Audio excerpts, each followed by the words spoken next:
వచ్చి మాకు మాట ఇచ్చారు. కానీ ఇవాళ వాళ్ళు మాట మార్చడం అనేది మాకు నిరుద్యోగులకు ఒక ఆందోళన విషయంగా మారింది. ఆయన ఇంత పెద్ద మనిషి చెప్పినప్పుడు మా మనసులన్నీ విధించిపోయి అందరూ బయటకు వచ్చి ఆందోళన పరిస్థితిలో చేరిపోయారు. ఈ ధర్నాలు చేసే అందరూ కూడా నిరుద్యోగులు కాదట కదా.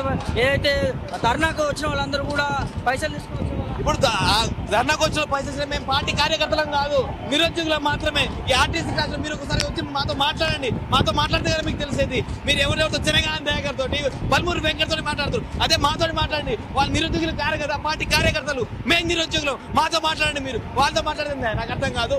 10 చేసింది మేము, కాంగ్రెస్ పార్టీకి గెలిపించింది మేము, వాళ్ళు కాదు కదా. వాళ్ళతో మాట్లాడేది మాతో మాట్లాడండి మీరు డైరెక్ట్ గా. నిరుద్యోగుల పైన ఇంత మొండి వేయకుండా ఎట్లా చూస్తారు? ఇది మంచి పద్ధతి కాదు. ఇది దాదాపు బీఆర్ఎస్ పట్టిన మళ్ళీ గతి కాంగ్రెస్ పడుతుంది. కాబట్టి దీన్ని దయచేసి మైండ్ లో ఉంచుకొని మా సమస్యలు తొందరగా వీలు పడే విధంగా చర్చ తీసుకురావాలి. ఇంకా దీన్ని కూడా సమస్య కొలిక్కి రాకపోతే ఇంకో భారీ బహిరంగ